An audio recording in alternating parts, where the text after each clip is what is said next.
Good afternoon, everyone. Welcome back from afternoon tea. I hope you had a nice time networking and a good amount of scones and jam and cream.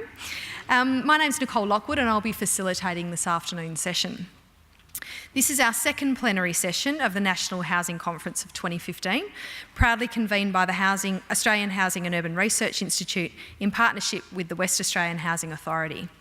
We'd like to acknowledge the generous support of this year's sponsors, our diamond sponsor, the West Australian Housing Authority, our silver sponsors, Keystart Home Loans and the West Australian Planning Commission, our technology sponsor, Cbus, our think tank sponsor, St George Community Housing, and the City of Perth, who will be sponsoring tonight's official welcome function beginning immediately after this plenary session. Thank you to these and all the sponsors and our exhibitors supporting the National Housing Conference for 2015. Our keynote speaker this afternoon is well known and much respected within the Australian housing sector. Professor Gavin Wood from RMIT is Professor of Housing and Urban Studies. Professor Wood has been published widely and was recently commissioned by the Australian Government's Henry Review to co-author a report on housing, taxation and transfers. He is currently on the International Editorial Advisory Board of Urban Studies and Housing Studies. To deliver a presentation examining the structural changes in Australia's housing system, please welcome to the stage Professor Gavin Wood. Well, good afternoon. I actually carry on a West Australian tradition this afternoon in terms of presenters because I did live here throughout the 1990s. And indeed, I bought my first home here in Australia back in, I think it was 1989, for $48,000. And it was in the suburb of Applecross, that those of you from Perth will know well. And $48,000 in Applecross now would get you absolutely nothing. It just gives me a sense now when I recall how I managed to buy something for $48,000, what's happened over the years within the Australian housing system. What I want to do today, in fact, is to take a long-run perspective. I want to look at the way in which our Australian housing system has developed over the last 30 years. Now, inevitably, it's going to be broad brush. I've only got 30 minutes, so it's going to be superficial in parts. But I hope what you'll get out of this is a good sense of how there are strong trends within the Australian housing system. And I think it's not unreasonable to say that there is a major transformation going on within the Australian housing system. So I'm going to present some tables and some graphs. There'll be some numbers in there, so those of you who don't like numbers can switch off during that period of the talk. I'm then going to try and explain what their importance and meaning is for the Australian system. And then finally, I'm going to comment on some policy ramifications and throw out some policy ideas. So what are the key themes? Well, firstly, I'm going to argue that the Australian housing system is under increasing stress and strain. Well, that's hardly novel. Many commentators are alluding to that. But I'm also going to argue that there are growing numbers of Australian households who are precariously within the Australian housing system. Not just those on the margins of the housing system, but also many of those who are clinging on in home ownership. It means that there is a growing demand for secure, affordable housing in Australia. I'm also going to argue that the welfare role of owner-occupied housing is changing. The traditional role of owner-occupied housing in Australia has been that of an important pillar supporting our retirement incomes policy. We've become accustomed to thinking of our young people leaving the parental home, renting for a short while they accumulate a deposit, buying their first home, perhaps trading off before paying down the mortgage and entering retirement mortgage-free. And that's been the experience during the 50s and 60s and 70s. It's an important pillar that has helped to maintain Australia's after housing cost poverty rates at internationally very low levels for seniors in Australia. But that is being undermined by changes that are going on within the Australian housing system. Well, let me now turn to some numbers, and I say I'm going to look over quite a long period. I think it's helpful to look over a long period because we get a sense of the journey that we've traveled on in order to get where we are today, and it helps us to appreciate what the structural drivers are. And what this first table is looking at is housing affordability. Obviously a very topical, newsworthy topic. What it's looking at is the housing cost ratio. It's the housing costs incurred by a typical household as a share of their income.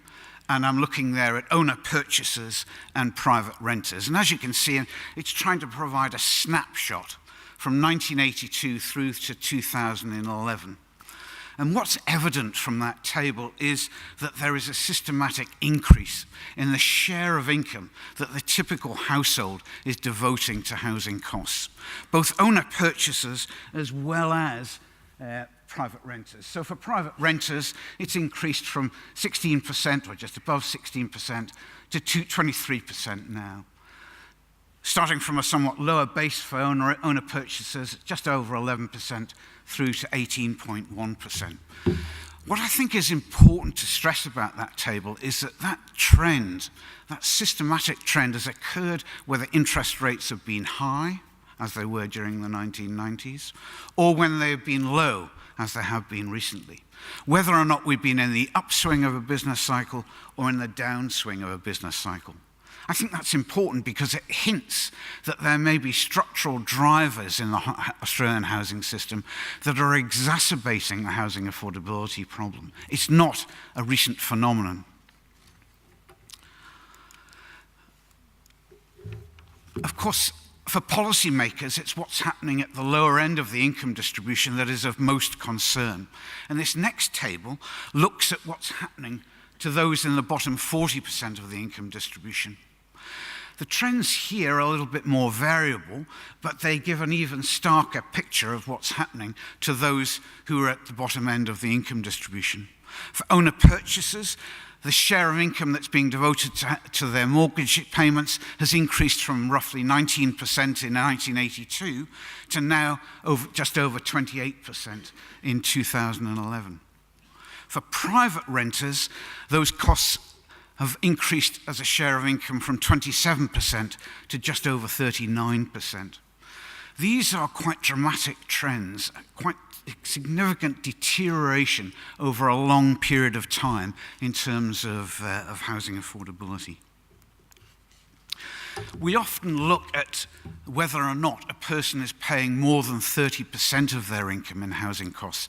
It's a threshold that we become accustomed to thinking of as a dividing point between where people begin to experience financial pressures. So in this next table, what I'm doing is looking at our estimates of the number of people that are paying more than 30% of their income in housing costs. And the figures here are in thousands. So if we look at this row here, it's 168,000 owner purchasers back in 1982 who are paying more than 30% of their income in housing costs, 233,000 private renters, and they're respectively 9.6% and 21.9% of their respective tenure numbers. There's an increase to 20% of owner purchases and just over a third amongst those who are private renters. So again, what we're seeing is this increasing pressure, increasing financial strain, and it's even more evident amongst those who are low-income households. Here what we find is that by 2011, there are nearly one-half of those with mortgages, nearly one-half who are spending more than 30% of their income on their mortgages. For private renters, it's over 2/3 of those low-income households who are spending more than 30%.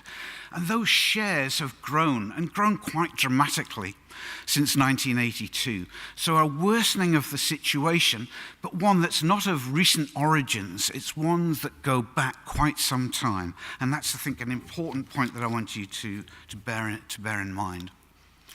Now, with respect to owner purchases, those rising housing cost burdens are part a reflection of growing indebtedness.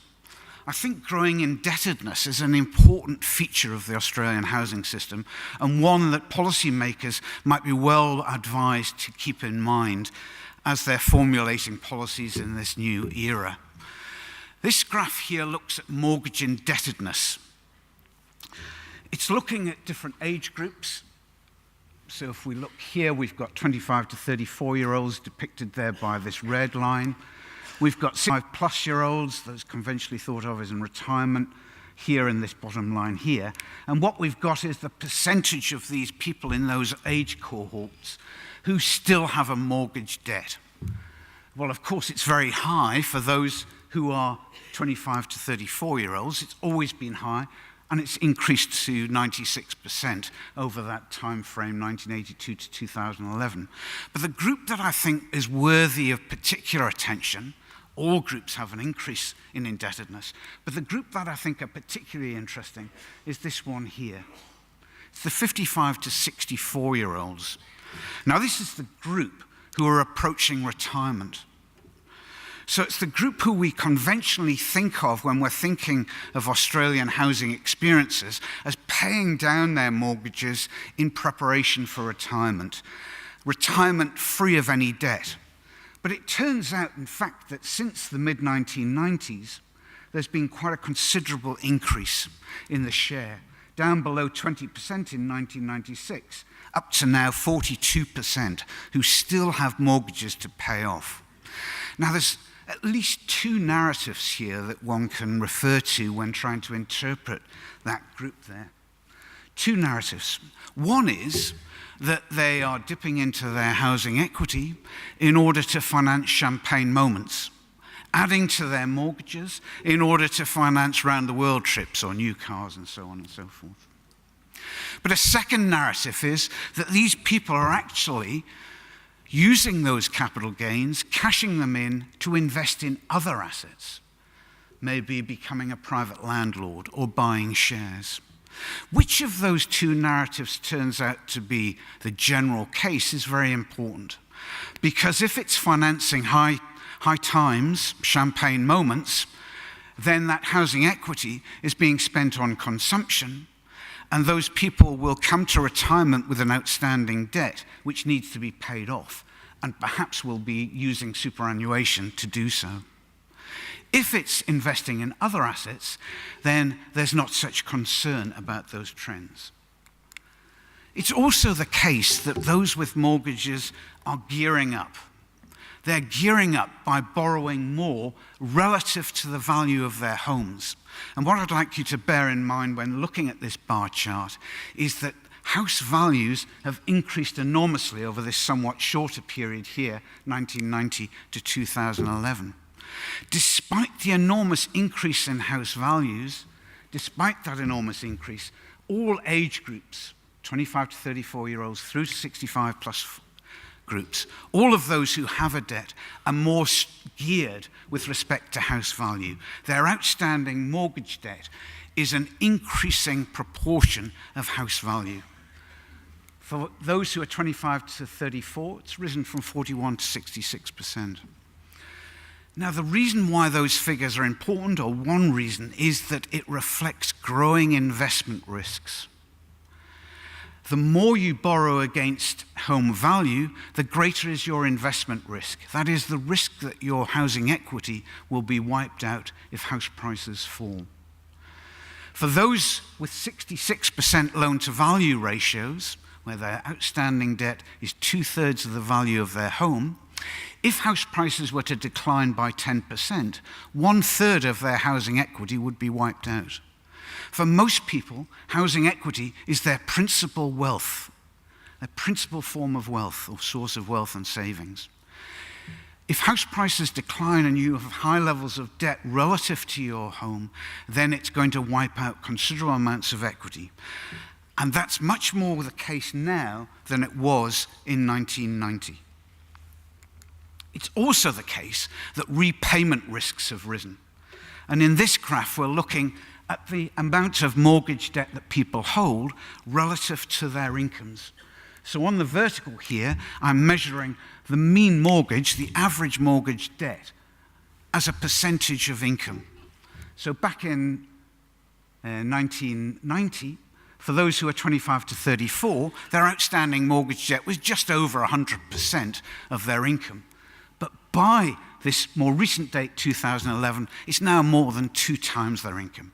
Now, to be sure, interest rates are much lower now than they were back in 1990, so that people can afford to take out higher mortgages relative to their incomes. But for some groups within our housing system, those increases in mortgage debt relative to their incomes is quite dramatic. For low-income households, who are in these younger age bands, 25 to 34, mortgages now are on average 5 times their income. So the repayment risks are now considerably higher than they were 20 years ago. What does this mean for our homeowner society? Australia is thought of internationally as a typical example of a homeowner society, one in which home ownership rates have been consistently high and where home ownership has been relatively easy to attain and sustain.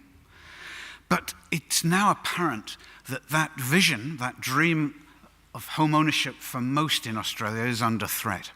Now, before looking at those figures, and there's a lot of them in that table, before looking at them in a little bit more detail, I just want to pass some comments about it because it gives a somewhat more dramatic picture of declines in home ownership rates than perhaps those of you who have looked at these figures have appreciated. These figures represent the percentage of persons who are in home ownership. When you look at most figures that are presented on home ownership rates in Australia, they're conducted on a household basis. That's as if you count up the number of dwellings and then you calculate what share of dwellings are owner-occupied. In this case, what we've done is to calculate what percentage of persons homeowners. And I think it's persons that matter at the end of the day rather than the buildings that people are living within. And what we see is a sharp reduction in home ownership rates, particularly amongst the very younger or the relatively younger age bands. The figures I want you to concentrate on are those that I've got in bold because they give the percentage point change over the period from 1982 to 2011. There's clearly a sharp reduction in the home ownership rate amongst this young group of under 34-year-olds. But there's also a sharp reduction of 15.4 percentage points even amongst this 35 to 44-year-olds. Indeed, it goes on. It's only amongst the over 65s where home ownership rates continue to rise, and it's only in recent years that we're seeing a downturn there in the share of homeowners amongst 65 plus. Now, it could be that much of this decline here, some of it may well be due to just delay in attaining home ownership. People just delaying it and entering in at older age bands. But the fact that these declines are happening across all these age bands through until the 55 to 64-year-olds would suggest that there's more than just delay that's going on here. And I'll have more to say about that shortly. But in the meantime, let me now turn to the margins of the housing system. We've looked a lot at housing affordability, private rental system, home buyers. We've looked at the situation of mortgage indebtedness and home ownership rates. Let's now look at the margins of the housing system. That boundary that exists between the formal housing system and homelessness numbers have remained persistently high throughout the new millennium, the first decade of the new millennium. 2 figures I'm reporting here. First is one which gives the rate per thousand. And you can see here how it's remained reasonably steady, 51 dropping down to 45 before bouncing back up to 49. The count, that is the number of homeless people according to the Australian census, fell between 2001 and 2006 before rebounding back to over 105,000 in 2011. So we've got over 100,000 people homeless in a country and nation which we see as a home ownership society and with relatively high incomes by housing standards, by international standards. There's a related set of figures in that overhead, and it's the number of social housing dwellings. Many of those who are homeless are in fairly desperate circumstances and would turn to social housing as an opportunity for housing at affordable rents. But the stock of social housing has been at best stagnant and slightly declining here in recent years. So the number of social housing opportunities that are available to the homeless are declining. I'd just like to, before leaving homelessness, look at one particular facet of homelessness, which I think is worthy of consideration and attention, and it's the uneven distribution of homelessness across the nation. This map of Australia divides the country up into 328 regions. And what we've done here is to calculate the homelessness rate in each of those 328 regions. The red denotes regions that belong to the 10% or 33 regions with the highest rates of homelessness. And in those 33 regions where homelessness is highest, the average rate of homelessness is 167 per 10,000. The green shaded areas, those in green, have the lowest rates of homelessness. And in those regions, the average rates of homelessness are only 12 per 10,000. So in those 33 regions where homelessness is highest, that's about 13 or 14 times the homelessness rates in those regions which have low rates of homelessness.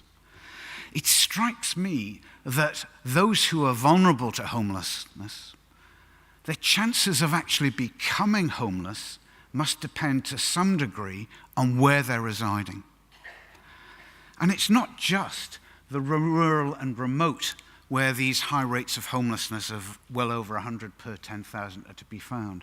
In some parts of our cities, Brisbane, Sydney, Adelaide, we find, particularly in the city and the suburban regions, very high rates of homelessness. Well, let me turn away now from the facts and figures and maps and graphs and charts and give you a bit of a rest from those and ask, well, look, we've got these long-run trends, so what? Does it really matter? The housing system doesn't appear to be at a breaking point. If we compare what happened to the Australian housing system through the global financial crisis and compare it with those countries that we typically compare ourselves with, the United States, European countries, Britain, Ireland, Spain, we came through that pretty well. There was no major collapse of the housing system. Rent arrears remain low, mortgage defaults remain low, and mortgage foreclosures remain a rare event in Australia. Moreover, for those who have been homeowners for a considerable length of time, those people have reaped considerable windfall gains in the form of capital gain. Indeed, arguably, the fact that we have 2/3 of our Australians as homeowners, and for many, they've reaped large capital gains, that may be one of the reasons why housing policy reform is so difficult. Let me look through some of the reasons why I think that despite the fact that we have come through global financial crisis relatively unscathed, we nevertheless need to address the kind of trends that I have depicted. First, let me look at housing affordability. What sometimes we forget is that when house prices and rents rise faster than do incomes, because housing costs take up such a high fraction of the average person's budget, it really effectively lowers our standards of living. So for those which have high housing cost burdens, those who cannot get into the rental housing sector, those who can't get into home ownership and are locked into rental housing, private rental housing with rents rising, their standards of living are compromised. And what we're witnessing in the housing policy arena, in my view, is a series of measures which treat the symptoms rather than the underlying structural drivers. What's happened within the housing system over the last 30 years is that we've seen a major change, particularly in our urban housing systems. Back 30 years ago, we could sprawl on the fringe. There were plentiful greenfield sites on which housing supply could expand. That acted as a safety valve. It acted as a safety valve such that although populations were rising, real incomes were increasing, nevertheless, the extra demand for housing could be readily accommodated by increasing our housing supply on the fringe. But that's no longer as readily available as it was. Firstly, because as our cities sprawl, so topographical constraints begin to bind. Sydney, for example, hemmed in by the Blue Mountains. Also, as our cities sprawl, so it becomes more and more difficult to develop housing estates that yield good access to urban amenities and jobs. And moreover, many of our governments are trying to encourage more compact cities. So those plentiful supply of greenfield sites on which relatively cheap housing can be assembled, that's drying up. We're not getting the corresponding freeing in the planning system that enables us to expand the housing supply to compensate in our inner and middle ring suburbs. The result is like a pressure cooker without a safety valve. The heat is increasing as our population rises, as real incomes increase, and so on. But we're not accommodating the rising demand through increases in supply, and equally importantly, and rarely mentioned, a more efficient utilization of the existing supply of housing. Now, I think there's an additional reason why we should be concerned, and one which I think might fuel changing sentiment with respect to housing policy. These changes, I think, have a potentially important economic effect, an economic effect on our competitiveness. Because when land values rise, as they are, when house prices increase, it's often land values that are a primary driving force. Those spill over into our commercial and industrial sectors. Businesses need premises. They have to pay more for their premises, and that feeds through into their cost structures and erodes the competitiveness of our cities as domains of economic production. Moreover, as housing becomes more unaffordable, particularly for those on low incomes, there begins to emerge mismatches between where jobs are located, frequently often in and around the CBD, and where affordable housing remains accessible. And that mismatch causes inefficiency in labour markets. I could go on and list further economic reasons and economic consequences.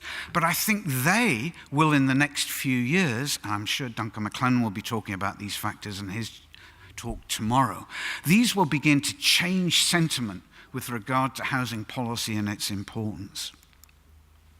Let me now look at home ownership, the falling rates of home ownership, and why that's important. As I mentioned at the outset, we used to think of Australian housing experience, the housing experience over the life course, as a very smooth one. You left the parental home, rented for a while, saved up for a deposit, bought, paid down your mortgage, entered retirement mortgage-free. We're now witnessing a new phenomenon within home ownership in Australia, one that we haven't experienced before, not 30 years ago. That new phenomenon is growing numbers of people who actually do get into home ownership, but they struggle away on the edges of home ownership, trying to juggle pressing spending needs and their mortgages. And many of them are falling out of home ownership under the stresses of trying to meet their mortgages. Part of that is because of changes in the labour market. More and more jobs that are precarious offer volatile incomes. Those are not suitable when it comes to meeting fixed-term payments over time, like mortgages. So we're seeing now on the edges of home ownership a new turn in the 21st century. We've conducted research that counts for every year between 2001 and 2010, using the Household Income and Labour Dynamics in Australia survey, and estimate that over that first decade in the new millennium, roughly 1.7 million Australians left home ownership. Now, to be sure, many of those rebounded back into home ownership, But for 1/3, there was no return. Their departure was enduring. Moreover, there are signs that for that 1/3, there are symptoms of financial stress. Indeed, 34% of those who left home ownership entered into housing assistance programs, Commonwealth rent assistance in the main. And eligibility for Commonwealth rent assistance is conditional on receiving an income support payment. So that would suggest that for those 34% whose departure is enduring, this is not a lifestyle choice. It's more a reflection of financial pressures. Indeed, for those who are entering housing assistance programs, it does boost government spending on housing programs, estimated in 2009 alone by 393 million. We now turn to mortgage indebtedness and what's going on there and the importance. Part of the growing indebtedness that I described over the last 20 or so years, part of that rise in debt relative to house values and relative to incomes, is due to first home buyers having to take on large mortgages in order to get into the housing market, ever larger mortgages. But there's another factor fueling that rise in mortgages, and it's more relevant to people in their 30s and 40s with children. These are groups who are dipping into their housing equity by adding to their existing mortgages without moving.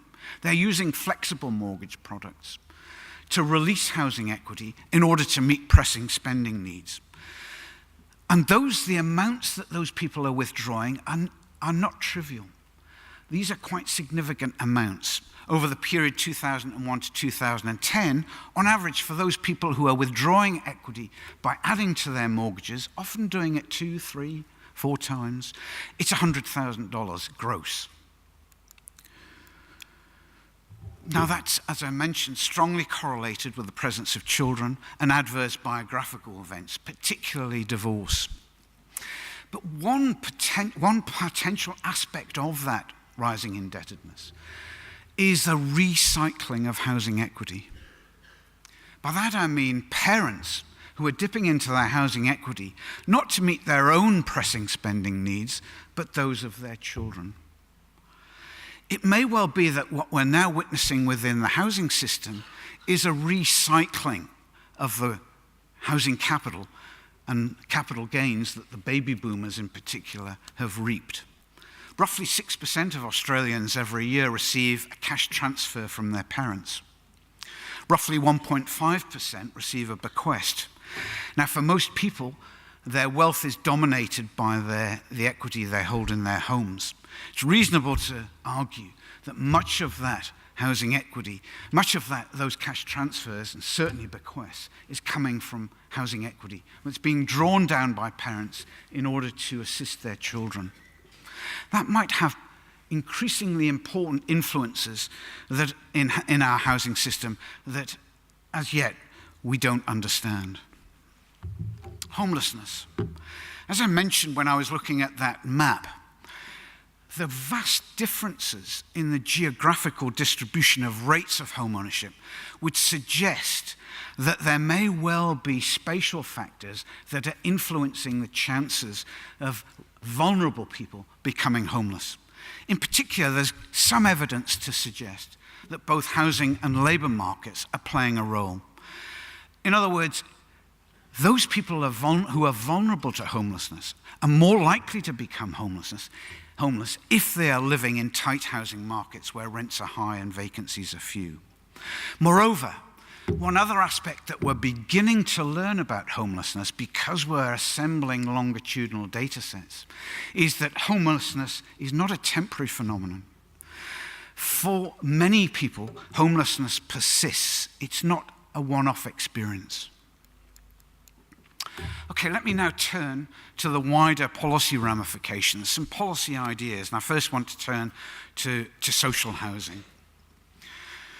The rising house prices and rents and increasingly unaffordable private housing poses serious challenges. We've got an increasingly residual social housing sector that is targeted increasingly on those who are in most housing need.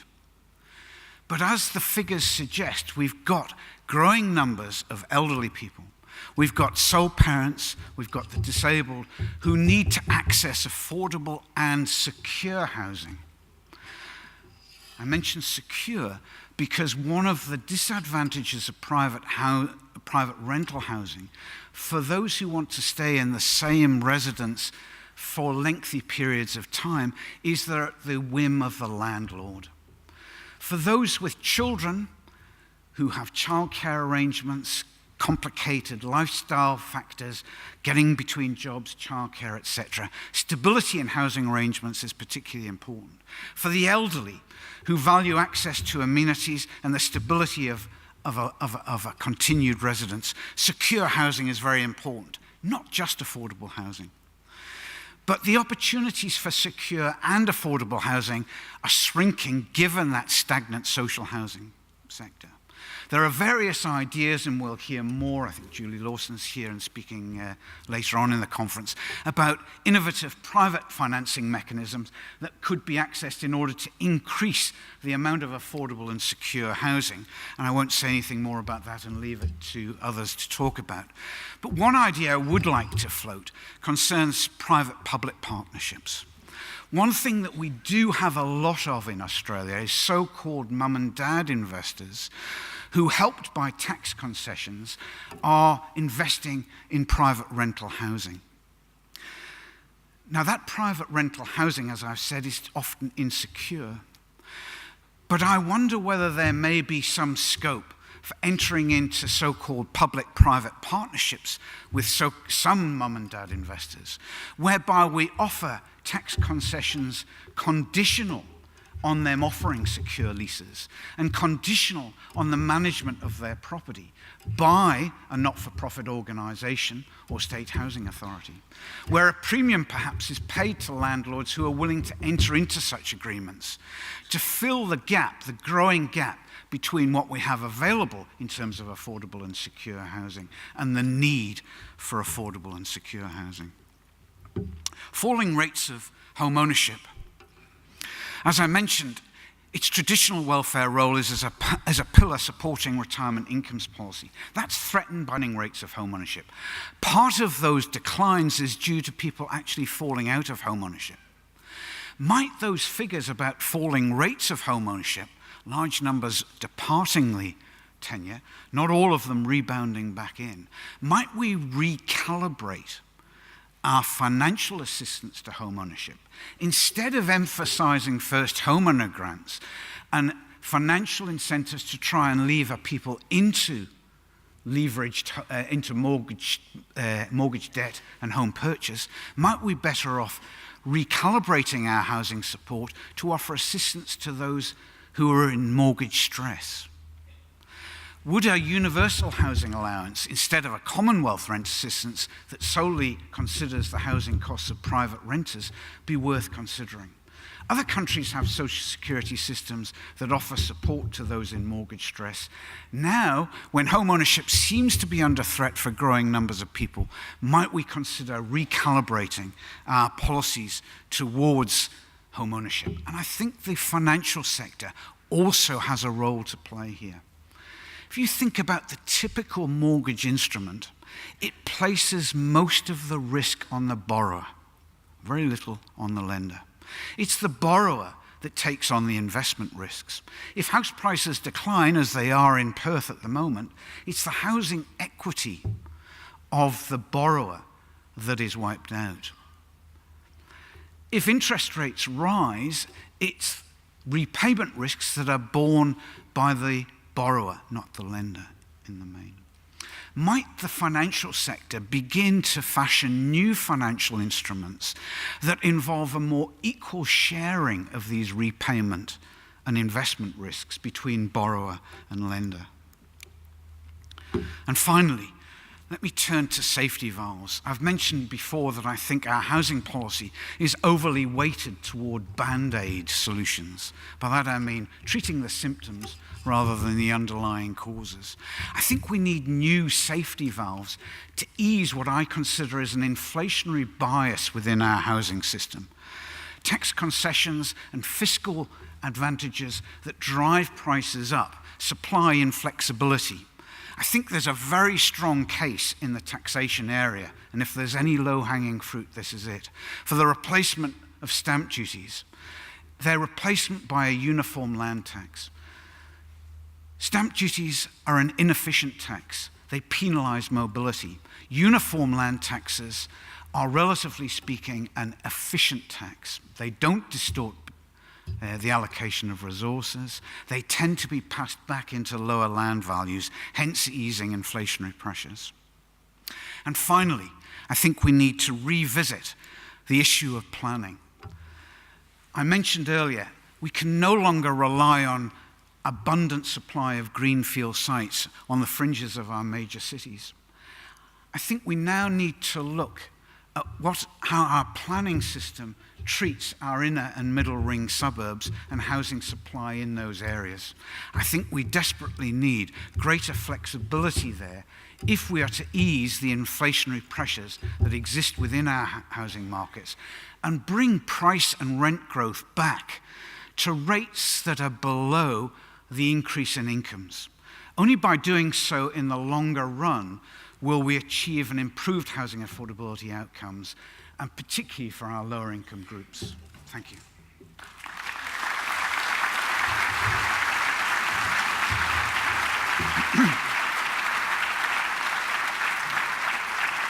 To facilitate the question and answer session with Professor Gavin Wood, welcome to the stage Nicole Lockwood, Principal of Lockwood Advisory, Board Member of Infrastructure Australia Board, Tourism WA and Leadership WA.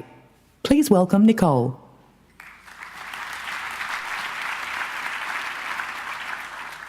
I'd like to start by firstly thanking Gavin for his fantastic presentation. I think this is an area that's so often sensationalised, and I found it really fascinating to see a long-term perspective with some science behind what's actually driving some of the issues that we're facing and maybe some of the reasons for that. So hopefully that's created a lot of questions that people want to ask.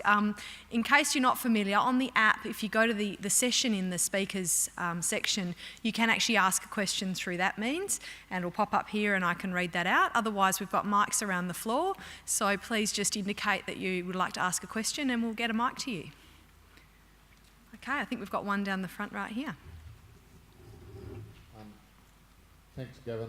Adrian Pisarski from National Shelter. Your presentations get more and more detailed and illuminating as you go. My question is really about the level of household debt represented by the leverage that you've described in housing purchase in Australia. Australia actually has very low levels of government debt, but it has increasingly high levels of household debt represented by your presentation. I'm wondering, as a broader economic statement, is it reasonable to say that this gives us a particular vulnerability at the household level to international economic shocks, for example, that we aren't taking into account, notwithstanding the recognition that defaults and whatnot are still very low in Australia? I just wonder about that level of household debt that we're carrying and the broader economy. Look, I think that's, Adrian, a very good point and a very good warning. Household debt in Australia, when you look at the OECD comparisons, household debt in Australia is amongst, as a percentage of GDP, we're one of the leading countries in terms of household debt as a percentage of GDP. We lie somewhat behind the Netherlands and Denmark, where household debt as a percentage of GDP is very high. But Australia's in that second group of countries behind. But the other thing about household debt in Australia relative to GDP is that it continued to increase through the global financial crisis and beyond, whereas in some of our OECD competitor countries, household debt stabilised relative to GDP. So I think there we do face risks. And the analogy I use is going to a GP and asking, am I going to have a heart attack? And the GP will say, look, I don't know whether you're going to have a heart attack. But what I do know is that as you age, if you smoke, if you have a diet high in saturated fats, and you don't take any exercise, your chances of having a heart attack are going to be much higher than would otherwise be the case. So when I look at those graphs and I see increasing mortgage debt, etc., I don't know whether there's going to be a housing crisis in which large numbers foreclose and default. I don't know, I can't predict it. What I do know is that as those household debt levels rise relative to incomes, and as they rise in particular relative to house values, so that risk increases. And I think it's prudent, just as a doctor would advise us to cut back on fatty foods, take more exercise and quit smoking, I also think it would be prudent for us to introduce measures that would improve the resilience of the housing market. By that I mean change our fiscal parameters in such a way that they don't encourage us to take on debt, because they actually do, particularly amongst private investors. Change our fiscal parameters in a way that would help ease inflationary pressures rather than contribute to them. Rather than have a stamp duty, which deters people from trading down and more efficiently using the housing stock and improving the flexibility of housing supply, let's have a uniform land tax which doesn't have those deterrent effects and which would actually improve the resilience of the housing market. So what I think is we should act like our GPs do with respect to us in heart disease, and that is we should start to adopt policies which will strengthen the resilience of the Australian housing market. We don't know whether we are going to have a housing crisis, which is similar to that other countries experienced during the global financial crisis, but the risks are rising. Thank you so much. Other questions from the floor? Just down the bottom here.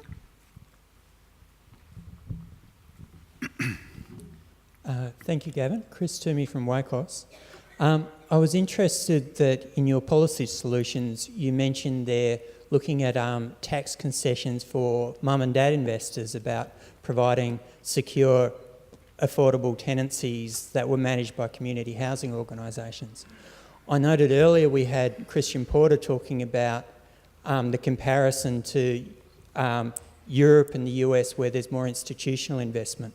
Is there a reason why we would prefer building on mum and dad investors to offer a different product, as opposed to trying to shift the investment from that personal level of investment to an institutional approach? My view on this is that under the existing tax parameters, mum and dad investors can make good returns at the present rental yields. But for superannuation funds and the like, those present rental yields don't offer the kind of return that they want.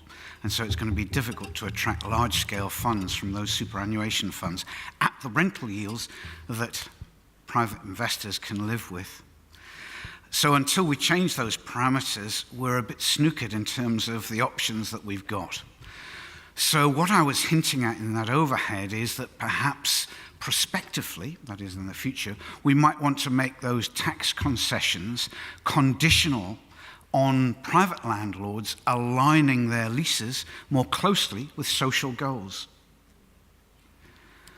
Just like we had the example earlier on about social bonds, might we also make our tax concessions conditional on landlords making their properties available on secure leases to those who are presently eligible for waiting lists for public housing? We had a question through the session. You talked in the early stages about the 55 to 64-year-old bracket using equity for spending. The question is, could they be unable to pay off the debt because of low or dropped income? Certainly there is a risk. Those 55 to 64-year-olds, I should add, when you do look at their income position, typically they are people who have above average incomes. So their present situation is a healthy one. When they add to their mortgages and they go to their banks and the bank is looking at the debt and their income, their position looks sound and is sound at the time at which they add to their mortgages. Provided everything works out okay, no serious ill health, no loss of job, then there's not a problem. The difficulty is if they do lose their job, or if something unexpected happens biographically, a divorce. then there's problems, potential problems. Okay, we've got probably a chance for one or two more. Anyone else from the floor? Just down the front here. Mark Francis from Queensland Department of Housing and Public Works. Roughly 6% of retirees move into retirement villages and spend a lot of money, so recycle the equity in the home into equities in retirement villages. Retirement villages seem to, from the figures I can see, consume a lot of then that money in delivery of service and loss of equity, putting them in a poorer financial position. Have you got any comments on that trend? 6% so far, likely to grow. How does that play in? Look, I have to say that I'm no expert on retirement villages. I just don't know enough. I've seen the news reports where clearly, there are concerns, but I would have to put my hand up and say, look, I just don't know enough to pass any comment on the kind of concerns you're raising. Okay, we've got one up the top. Marianne Atkins from the University of Western Australia. The housing market is not a closed system. What is the impact of international buyers on homelessness and the rate of home ownership? And what can be done to address that? Could you just repeat the last bit that I didn't catch that? The international bit, what was the? The international buyers and distorting the market. International buyers. Buyers. Yeah, sure. Look, my sense is that there are certain segments of the housing markets in Sydney and in Melbourne where the influx of foreign investment is pushing up prices. But I think you see from the kind of charts that I was putting up that these trends in rising house prices and rents and rising faster than incomes, they predated any surge in foreign residential investment. Moreover, a recent report, which I think was a House of Representatives report, that was released, I think, earlier this year, assuaged fears about foreign residential investment being a major cause of the upswing in prices and rents Australia-wide. And I think I'd accept that report's conclusions. Okay, I think we've got the last one just down here in the middle.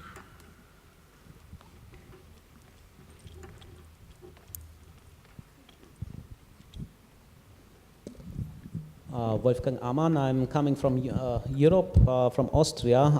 I find it fascinating that you have basically the same discussion about rising housing cost ratios here in Australia as in many European countries. I think there is a different perspective on the rising housing cost ratio, which is worth mentioning, and this is that it is basically about the share of consumption, of private consumption, which goes into housing. And this is not only driven by developments in the housing sector, but also driven by developments in other sectors of consumption, particularly the lowering shares which have to be spent for food and clothes.